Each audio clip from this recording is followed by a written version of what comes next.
Good morning, good afternoon, and good evening.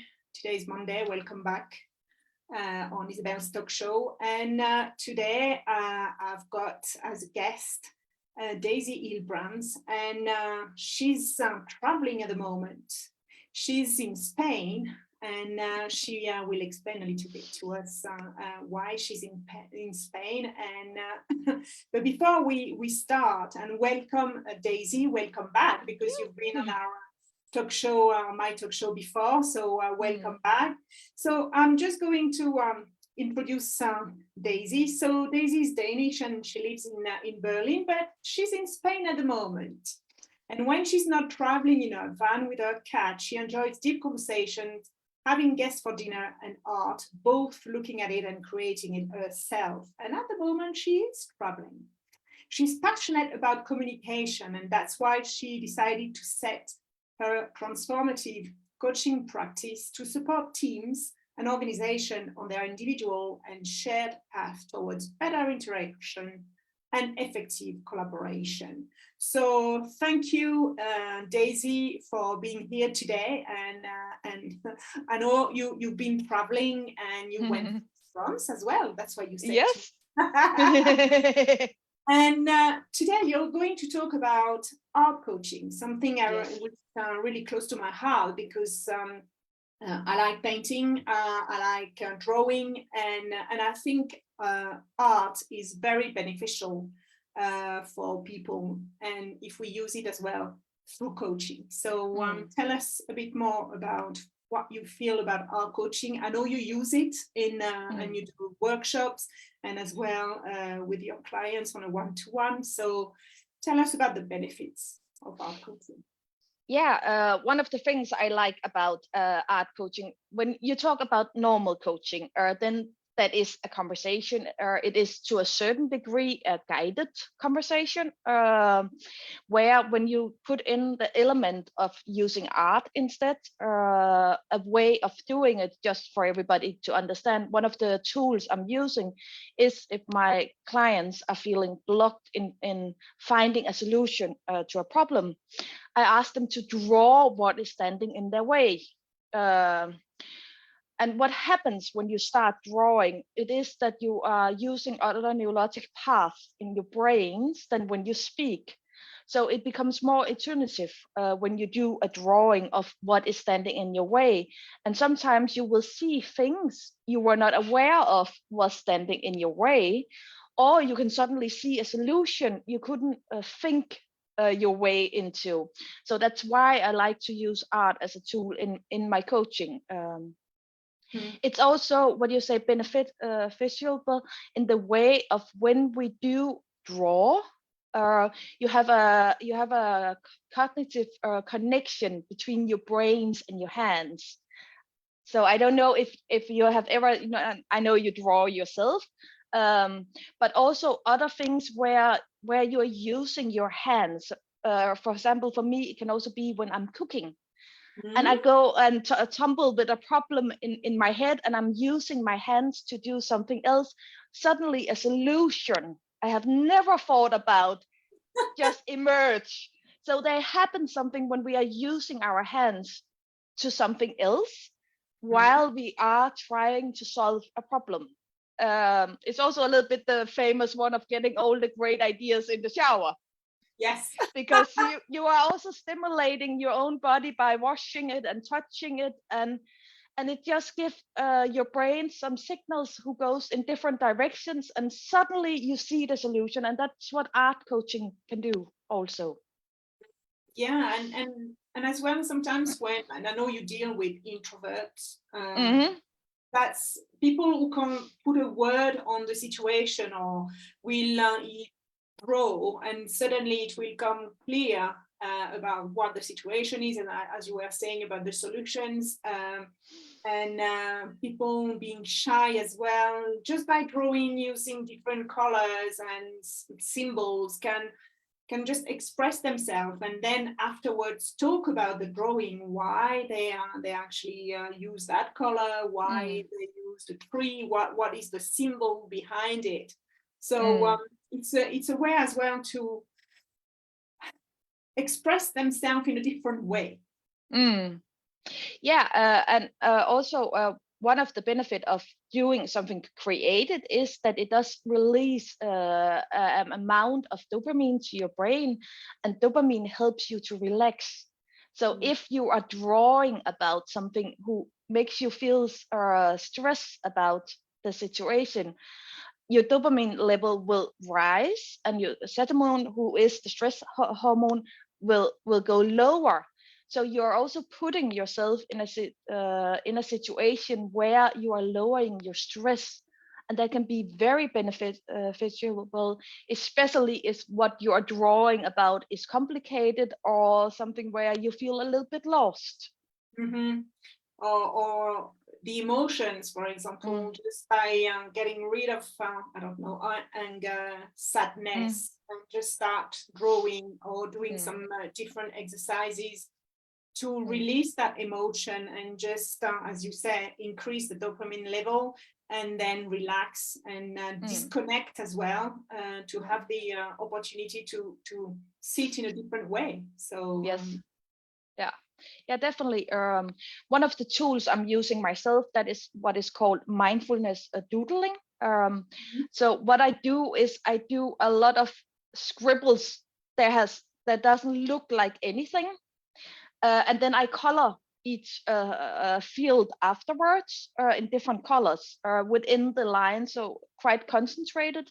That is one thing I'm using myself before I have a coaching session with a client, just to clear my mind, because that one of sitting and filling in a field concentrated without it has to look like anything, just clears your mind. It is also one of the reasons why, what you say, adult color books are so popular, because it does exactly the same, but you don't need to buy an expensive color book to do this. You can just make lines on a piece of paper and take whatever colors you have and start to fill out.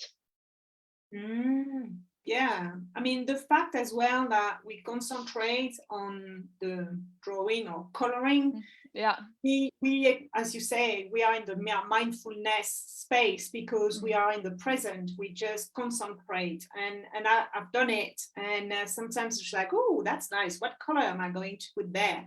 So I don't think about a problem, a situation, or emotion, and I just concentrate on making it fun, nice for me, because obviously art is subjective, and just be in the present of, well, coloring, and that's it. Yeah, so it does have what you say, really the power of putting you outside your brain, and that is, for me, one of the for me the biggest benefit of using art coaching as a tool. And also, for example, there is when I use it as a tool with my clients, there is no direction of what they have to draw. That there is in my workshops, where we have a theme, and there I will give prompts and direction. But when I use it as a tool with my clients, I don't care what they draw on. I don't care how it looks. They can use whatever media they find comfortable with.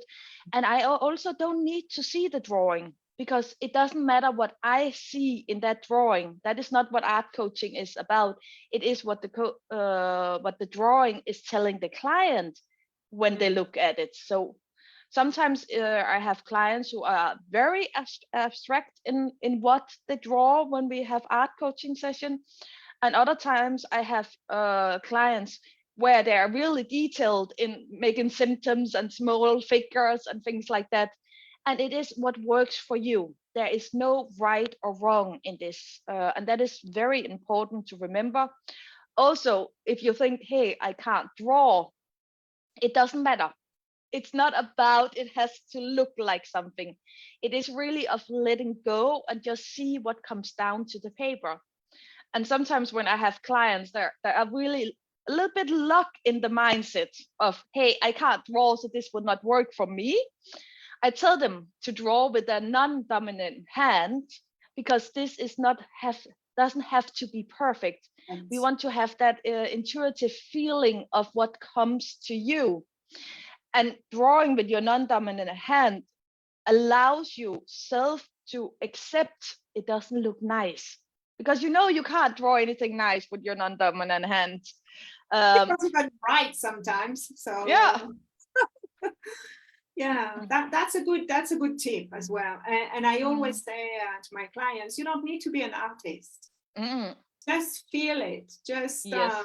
and that's the thing. We are so much in our heads that we forget to just, as you say, get everything out and just connect with our heart. And that's where the magic starts. And we don't need to be an artist and to know how to draw. It's just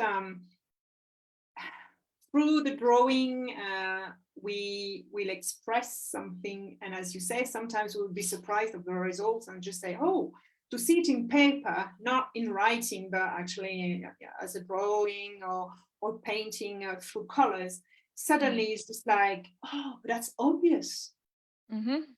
Yeah, definitely. And one of the workshops I do is Draw Your Heart, is it called?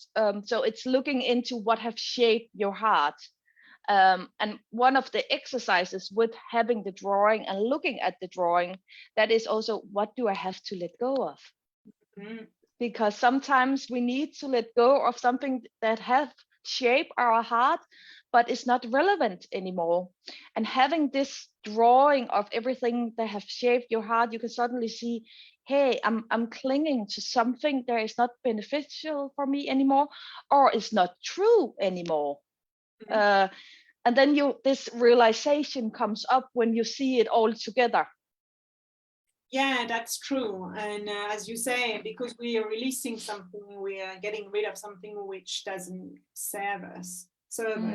Well, we can attract something which we do. So yes.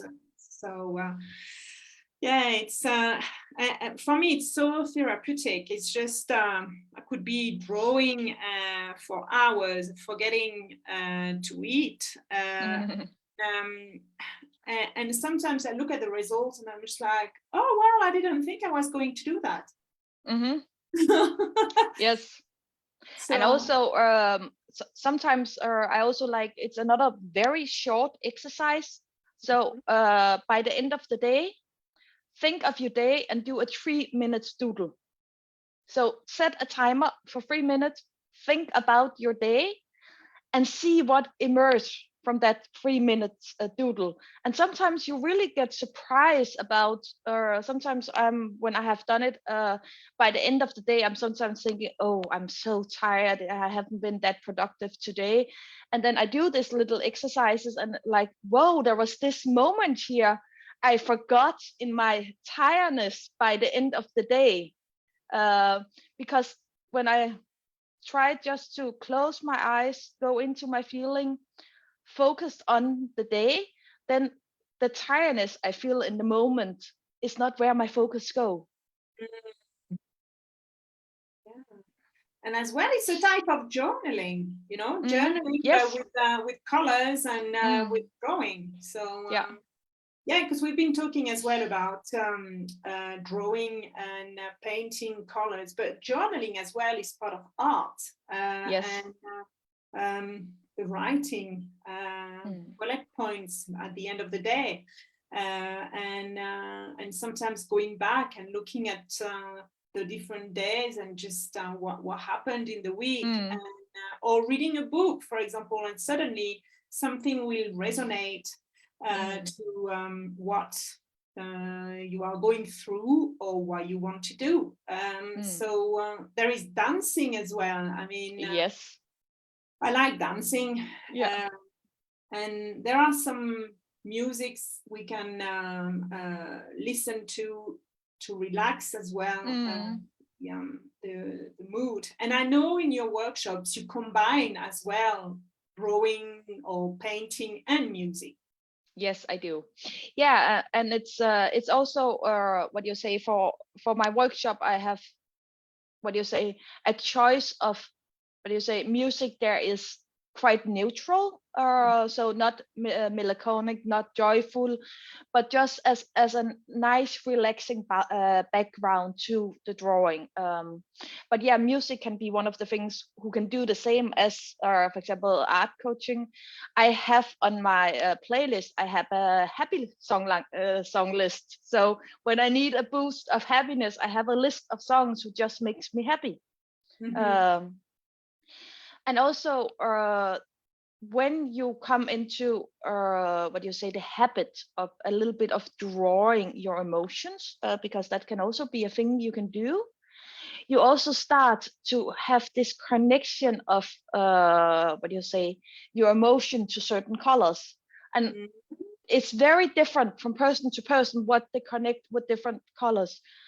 But one of the exercises I like to do, if I can see I do start to have a certain color attached to an emotion, I try to remember why. So what memory is it that perhaps link these two things together into this feeling of, for example, happiness?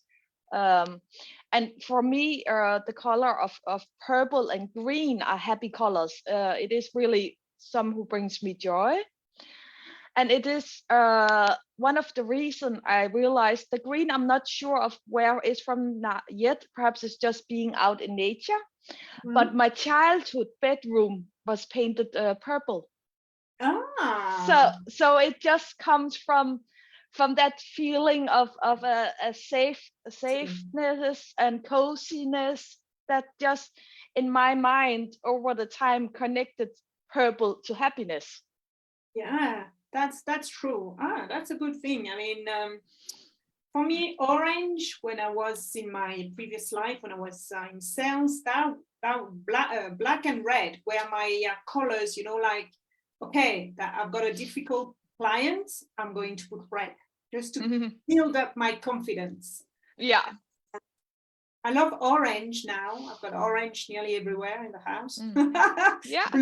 Blue as well. Blue, which is communication usually, which is fine. Look at us. Yeah. But you see green, I've got problems with green. Yeah. And I don't know why. I love nature, don't get me wrong, but green, there is something about green. I've got 1 or 2 t-shirts or tops, but that's not the color I would buy. No, and that is, for example, now you mention it yourself, if you are wondering of which color speaks to you, then look at your wardrobe, because there you will see the colors that speaks to you. They are in your wardrobe. And it is, for example, for me, I don't have anything black in my wardrobe. I only have colors. I really don't have it, and I have all colors in the world. It's like a rainbow, my wardrobe. And yeah, it makes me happy to wear colors. That is what makes put a smile on my day. And I'm the type who will mix and match all colors, all patterns, whatever I have, it all goes together in my mind. Which is fine. At the end of the day, first person to please is yourself. So exactly. if you're happy with that, that's fine. I agree. And there is another one as well. And I can relate to what you were saying and find out why I've got like a problem with pink. I hired a house when I was living in England, and the lady who had the house before did everything in pink. Everything was pink. And I was just like, I can't live like that. So one weekend, I just got rid of the wallpaper and started painting everything in white. And I think since that day, when I see pink, I'm just like, oh, no, not for me. Yeah, and for example, having this knowledge, and it can take a little bit time to get, but that will also, for example, tell you if you are doing an art coaching session, why there will be pink around a problem, because that is for you just to connect it with something you didn't like. So that's why when you have to paint something who's standing in your way, perhaps in your case, that will be pink. That's true. I would have associated with pink, which is not my favorite color. Yeah.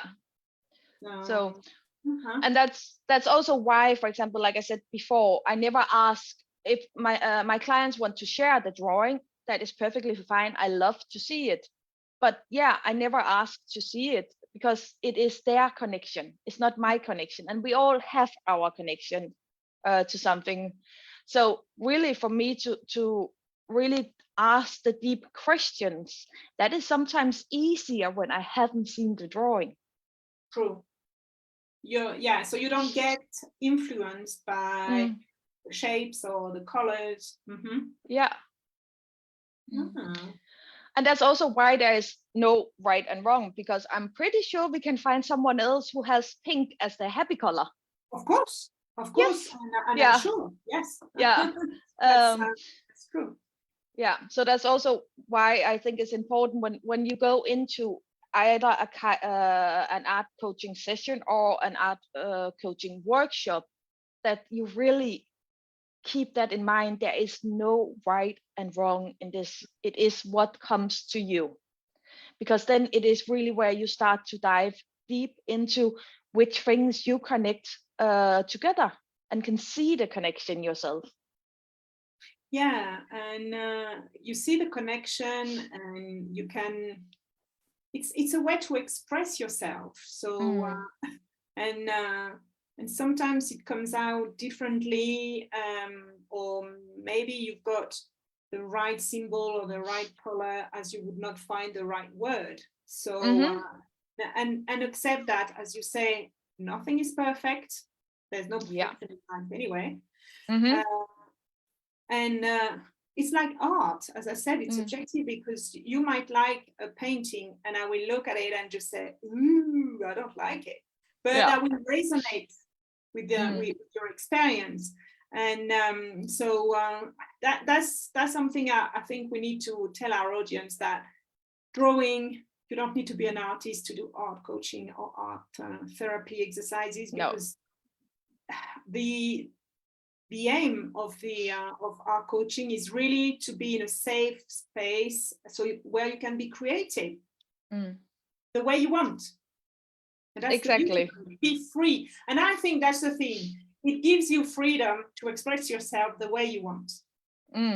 Yeah, I agree. And I also think when you do go into, for example, an art coaching session, you as the coach also have to both acknowledge and be aware of, we all have some kind of art in school. And in school, part of doing art was also to get it judged. So for some people, that barrier is still there. So it is our responsibility as a coach for people to have a good art coaching session, is to make it a safe space where they do feel confidence in going into art again, especially if all they have regarding art is a memory of doing it in school and got it.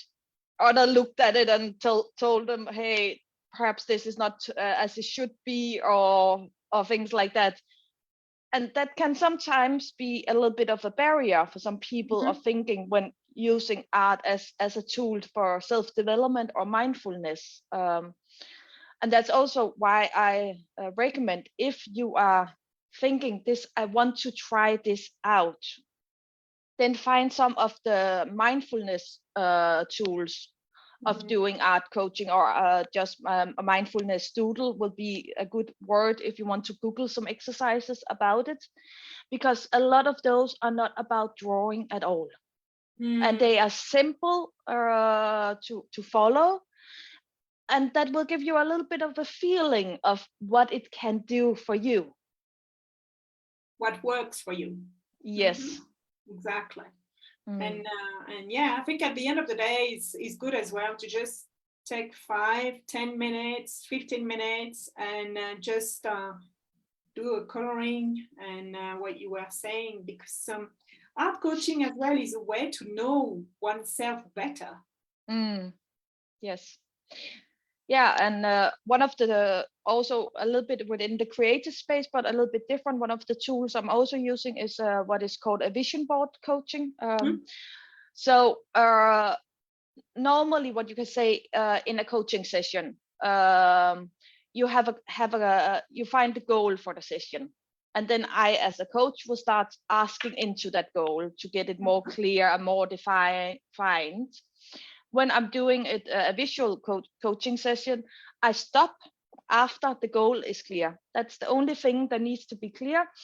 And then I have a vision board with different pictures on, and just ask my client to pick the picture who speaks to them.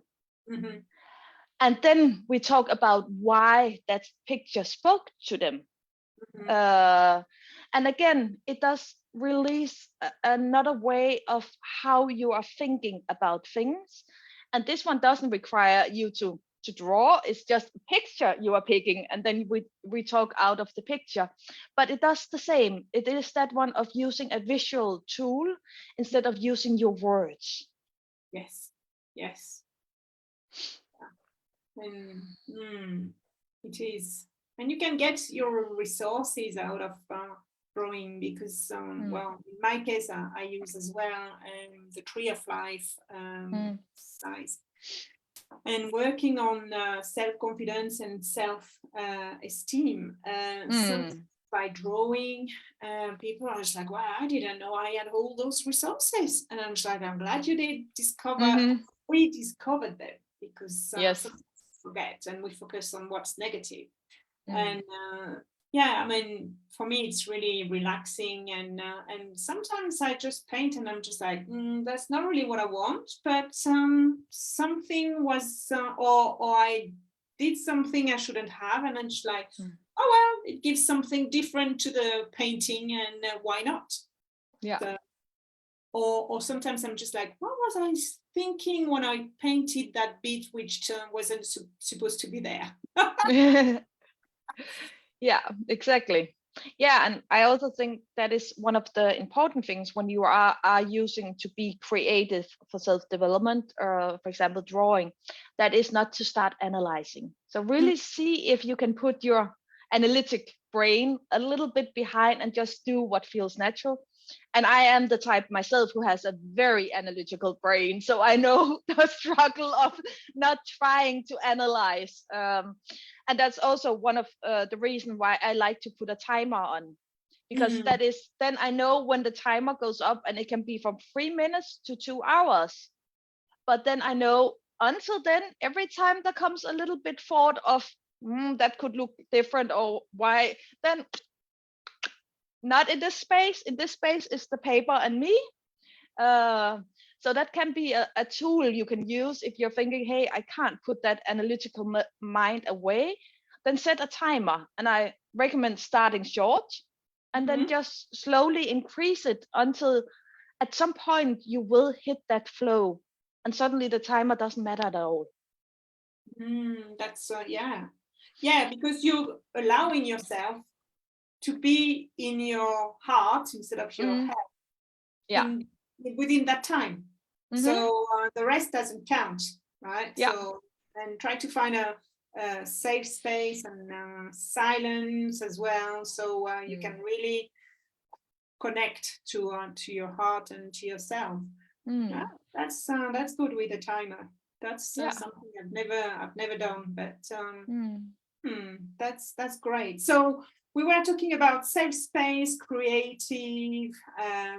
We can just let go of our emotions, explore them and understand them, get to know ourselves better, and reactivate our resources. Anything else? Well, and fun, obviously.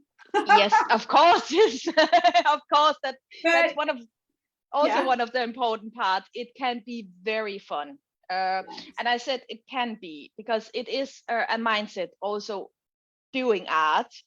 And for some, it takes longer to come to the fun space, and for others, they are there right away. But yeah, it is a fun space to be in when you are in the flow of being creative. Yeah, that's the way to do it. Yeah, just go with the flow and let it flow and see how it turns out. No pressure. So that's true. Anything else, Daisy, about the benefits of art coaching? Yeah, also, and that is a thing I've seen, for example, when I am using, what you say, art coaching as a tool over a longer process, because I'm also doing that with some clients. Mhm. That is that one of assessment of a picture.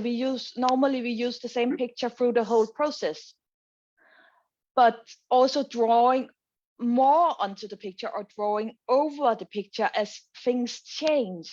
Uh-huh. So not just saying, hey, this is the picture and that's how the picture is. This picture can change. You change as a person, therefore your picture change.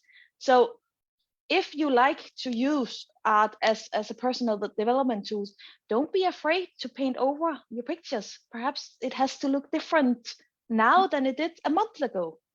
Exactly. And obviously through the coaching, it's a transformation. Yes. Your original picture, because of the sessions, and as well identified some roadblocks with the first drawing, you can just draw something on top with like the progress, we will say.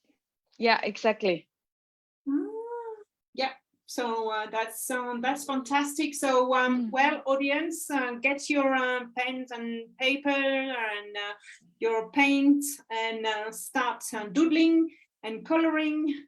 So you get rid of your anxiety. You connect with yourself, with your heart instead of your head. So thank you, Daisy, for sharing with me this very interesting topic, and I would say artistic topic. Yes. So thank you very much. And I You're know you've welcome. got a workshop coming up in May. Tell us about it. Yes. Yeah, it is. I told a little bit about it before. It is a continuous workshop I have, I think, around 3 times a year, and it is draw your heart. So through prompts, you're gonna draw what shaped your heart. So both in the past, but also in the present, and also what you want in the future. So it takes, the workshop itself takes around 1.5 hour with the drawing, and also there's an invitement to share afterwards if you want to. It's not you don't have to, but sometimes it helps to talk in the group about this experience. And also, if you would like it, you can also buy on top of that a coaching session where we do go over your drawing together and what insights you got from your drawing. Okay, do like a debriefing of the drawing. Yes. Exactly, that's fantastic. So that's the 20th of May. Yes, it is. The next one is on the 20th of May, and all information is on my website. Yes, exactly. So the website, I'm going to put it in the description of this Facebook Live, and you can see it on the screen alongside Daisy's name. So Daisy, thank you so much. So thank you. And I wish you all the best in Spain. I will enjoy it very much. You might get inspired with the architecture and all that art as well. You're surrounded by it. So that's fantastic. And next week, my guest will be Luisa Batista, who was my first coach, my first guest on Isabelle's talk show 2 years ago. Yeah, nearly 2 years ago. And we are going to talk about how to change the world. So tune in next week. And if you've missed the previous talk shows, don't worry, just clicked on my YouTube channel, Phoenix Coaching and Training. Click on the notification little bell, and you will get a little message after uploading the next talk shows, or you can watch the previous ones. So anyway, Daisy, thank you ever so much. So audience, don't forget, 20th of May, get in touch with Daisy. And until then, have a nice week, and I'll see you next week.